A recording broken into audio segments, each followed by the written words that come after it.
You open your phone in the middle of July, and there it is, National Ice Cream Day. A little banner, a coupon code, maybe a free scoop if you show up before noon. You probably assume some ice cream company invented this to sell more cones. But the real answer is far stranger. This day was written into federal law. A sitting president stood in the Oval Office and signed his name to a document about dessert. Think about that for a second.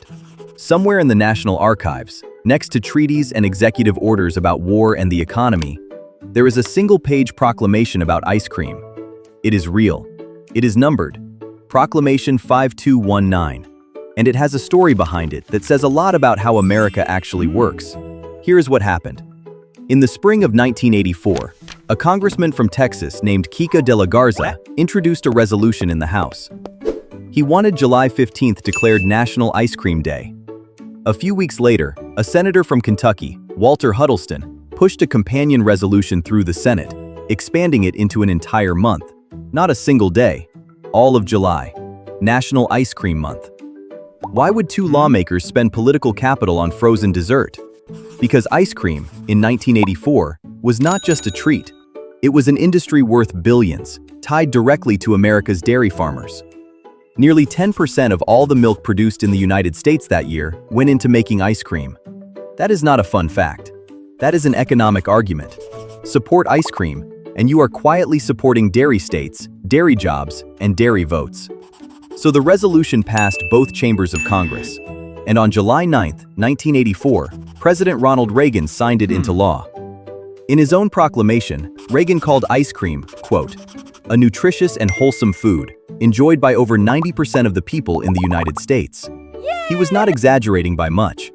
Ice cream was already one of the most universally loved foods in the country. Reagan just made it official. You have to picture the scene. This was 1984. The Cold War was still tense. The economy was recovering from a rough recession. And in the middle of all that, staffers walked a one-page document about frozen dessert onto the president's desk, next to briefings on foreign policy and defense spending. He signed it anyway. Not because it mattered strategically, because it made people happy, it cost nothing, and it gave dairy farmers a small, symbolic win. Small gestures like this happen constantly in government. You just never usually hear about them because they don't come with a scoop of chocolate chip attached. Here is the twist almost nobody knows. The law only ever applied to 1984.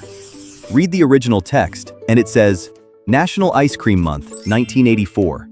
National Ice Cream Day, July 15, 1984. That's it. No renewal clause. No promise that it would happen again the next July, or the year after that, or 40 years later when you scrolled past it on your phone.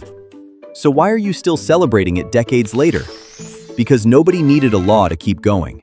Ice cream companies picked it up immediately. Newspapers ran with it. People liked having a reason to celebrate something simple in the middle of summer heat. And the date just stuck, drifting slightly so it always lands on the third Sunday of July instead of a fixed calendar day. A law that legally expired in 1984 turned into a tradition that has now outlived its own legal authority by more than 40 years.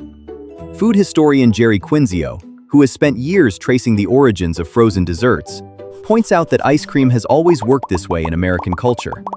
It rarely needs official permission to matter. It shows up at birthday parties, funerals, celebrations, heartbreaks. Historian Ann Cooper Funderburg, who wrote extensively on the rise of American ice cream manufacturing, traces this pattern back even further, showing how the product moved from a luxury for the wealthy in the 1700s to something nearly every American household could afford by the 20th century, once refrigeration and mechanical freezers made mass production possible. That shift changed everything. Before industrial freezing, ice cream required actual ice, harvested from frozen lakes and stored in insulated ice houses through the summer. It was slow. It was expensive. It was something you served to impress guests, not something you grabbed from a truck on a hot afternoon. Once electric refrigeration spread through the early 1900s, that changed completely. Prices dropped. Parlors opened on every main street. The ice cream soda arrived in the 1870s, the sundae not long after.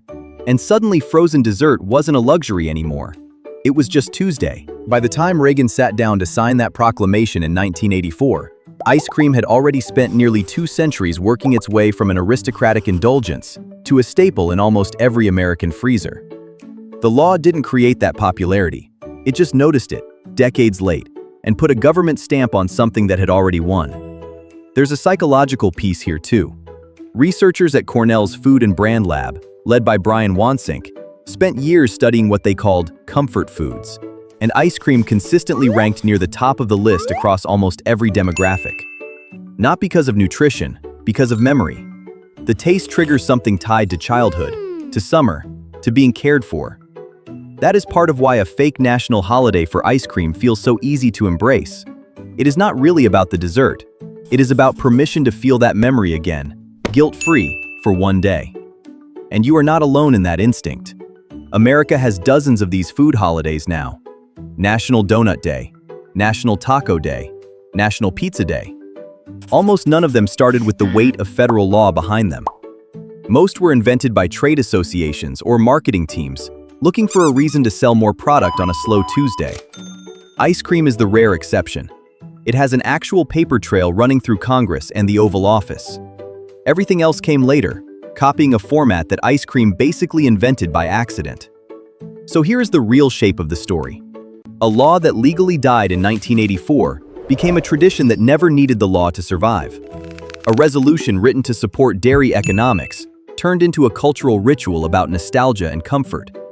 And a proclamation signed by a president in the middle of the Cold War, sandwiched between decisions about missiles and budgets, is the reason your phone buzzes every July with a banner for free ice cream. Next time that notification shows up, you will know the actual chain of events behind it. A congressman from Texas, a senator from Kentucky, a president who called ice cream nutritious and wholesome with a straight face. A single year, 1984, quietly stretched across 4 decades by nothing more than people simply choosing to keep celebrating. You open your phone in the middle of July, and there it is again. National Ice Cream Day. Except now you know it isn't really a holiday at all. It's a law that expired 40 years ago, kept alive purely because nobody wanted to let it go. If you liked this video, please don't forget to like, subscribe, and comment down below. Hit that notification bell for more.